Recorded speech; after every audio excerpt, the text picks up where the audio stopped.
لیکن اولادوں کو دیکھا گیا کہ اپنے باپ کے قریب آنے کے لیے تیار نہیں، اپنے باپ کی عیادت کرنے کے لیے تیار نہیں۔ بڑی بڑی کارگزاریاں علماء فرماتے ہیں کہ اولاد کو اتنے بڑے بڑے کاروبار پر کھڑا کر دیا گیا، اولاد کو اتنی بڑی بڑی ترقیوں پر لا دیا گیا۔ جانتے ہو بڑی کارگزاریاں کہ اگر باپ کا جنازہ ہے تو بیٹا بڑی مشکل سے باپ کے جنازے میں آیا ہے، اور اپنے باپ کے جنازے میں آ کر کے اپنے بڑے بھائی کو فون کر رہا ہے، خبردار اب کی بار تو میں باپ کے جنازے میں آ گیا ہوں، لیکن جب آئندہ ماں کا انتقال ہوگا میں نہیں آؤں گا، تجھے آنا پڑے گا۔ یہ آج کی اولادیں آپس میں طے کر رہی ہیں، آج کی اولادیں آپس میں مشورے کر رہی ہیں۔ اے اللہ کے نیک بندو، ہاں اسی قرآن کی دوری کی وجہ سے ہم نے دیکھا ہے کہ اولادوں نے باپ کو گھر سے نکال دیا، ماں کو گھر سے نکال دیا۔ اسی قرآن کی دوری نے ہم نے اپنی آنکھوں سے دیکھا باپ پر ہاتھ اٹھا دیا گیا، باپ کو ذلیل کیا گیا،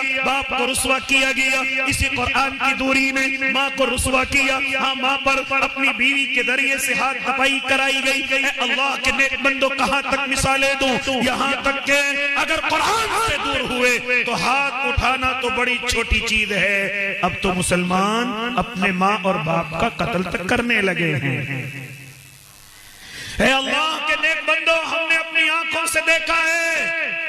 کہ باپ کی روح نکل گئی لیکن بیٹا قریب آنے کے لیے تیار نہیں۔ آج میں اور آپ یقین ذرا کم کرتے ہیں جب قرآن کی اس آیت کو پڑھتے ہیں، یوم یفر المرء من اخیہ وامہ وابیہ وصاحبتہ وبنیہ، کہ سب ایک دوسرے سے قیامت کے میدان میں دور بھاگیں گے، کوئی کسی کا نہیں ہوگا۔ اے اللہ کے نیک بندے، تو قیامت پر یقین نہیں کرتا، تو خود دنیا میں اپنی آنکھوں سے دیکھ لے کہ کس طریقے سے باپ بیٹے سے دور رہنے کی کوشش کرتا ہے۔ اسی طرح بیوی شوہر سے، اور شوہر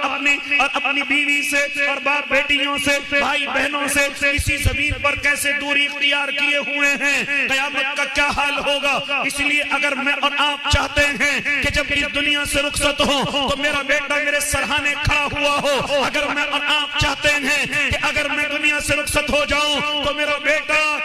مجھے غسل دے رہا ہو، میرے بدن کو کفن دے رہا ہو، میرے جنازے کو اٹھا کر کے لے جا رہا ہو، اور اس کی آنکھوں سے آنسو جاری ہو رہے ہو، اور مجھے قبر کے حوالے کر کے وہ قبر کے پاس بیٹھا ہوا میرے لیے دعائیں کر رہا ہو، مثال ثواب کر رہا ہو، اگر یہ تمام چیزیں چاہتے ہو تو اپنی اولادوں کو اللہ کے قرآن کے قریب کر